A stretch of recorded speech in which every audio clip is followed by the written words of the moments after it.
Die Weskaapse Hooggeregshof hoor van dese week president Cyril Ramaphosa se dringende aansoek aan, waarmee hy poog om die artikel 89 ontheffingskomitee tydelik op te skort. En een van Nieu-Seeland se grootste akteurs sterf onverwags.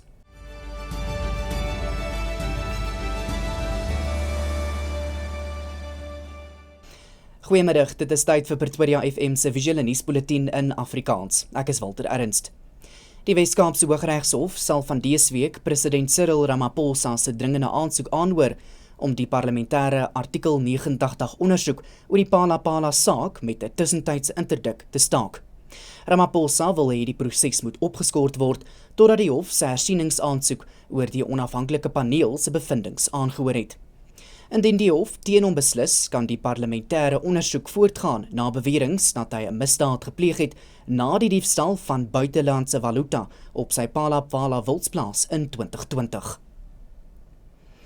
Die Madlanga-kommissie sal die mediese sertifikaat van die hoof van die ondersoekdirektoraat teen korrupsie, advokaat Andrea Johnston, ondersoek nadat sy nie vandag by die kommissie opgedaag het nie.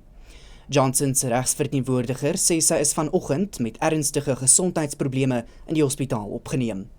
Die kommissievoorsitter, regter Muyiseli Madlanga, het egter die mediese sertifikaat gekritiseer omdat dit geen besonderhede oor haar toestand bevat nie. Johnson se getuienis, wat vandag sou begin, is dus uitgestel. Die kommissie het verlede week beweringe aangehoor dat sy glo by 'n ondersoek na 'n aanrandingssaak teen die geskorste adjunkhoof van misdaadintelligensie Feroz Khan ingemeng het.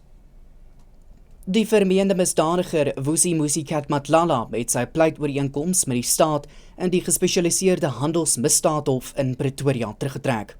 Sy regsverteenwoordiger het bevestig dat Matlala die ooreenkoms laat vaar het nadat hy geweier het om die hof se voorgestelde swaarder vonnis te aanvaar. Die saak is tot 11 September uitgestel. Matlala staan tereg op aanklagte van bedrog, korrupsie en geldwasery wat verband hou met 'n SAPD-tender van R228 miljoen. Die nasionale vervolgingsgesag sê egter Matlala se pleitooreenkoms sal nie die bedrogsaak teen hom ontspoor nie. Die vakbond Solidariteit het sy regspan opdrag gegee om hofstukke af te handel om die Tshwane Metro se skorsing van die stadsbestuurder Johan Metler te beveg. Die adjunkbestuurshoof van Solidariteit, Anton van der Byl, sê dat die metro se optrede onwettig en polities gedrewe is. Volgens die vakbond het die munisipaliteit hul waarskuwings geïgnoreer. Hofdokumente sal dus binne die volgende 24 uur aan die metro beteken word. Metler is reeds sedert 9 Julie geskort, hangende 'n ondersoek na beweerde wangedrag. Ons is van mening dat hierdie dringende aansoek nodig is om uit te wys dat die skorsing van meneer Metler net procedureel onbillik was nie, maar ook substantief onbillik. Ons sien die reis maar net 'n heksejag tot aanloop van die verkiesing van die jaar en ons sal dit derhalwe nie duld nie, ons sal voortgaan met litigasie om sy onskuld te probeer bewys. Die saak teen 'n Britse burger, Ndodana Zuma, wat na bewering sy vrou en 2 jong dogters in Engeland vermoor en na Suid-Afrika gevlug het, sy saak is tot aanstaande Woensdag uitgestel. Volgens die Suid-Afrikaanse Polisiediens se nasionale polisiewoordvoerder, Brigadier Atlenda Mate, sal Zuma eers deur 'n uitleweringsproses na Brittanje in die gesig gestaar word.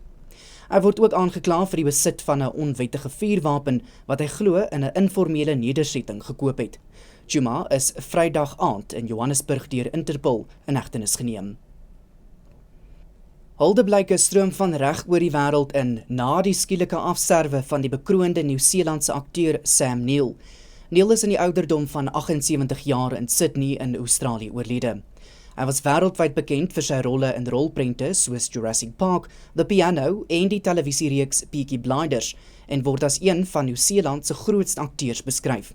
Sy familie sê hy is onverwags oorlede, hoewel hy onlangs bevestig het dat hy kankervry was na behandeling van 'n seldsame bloedkanker.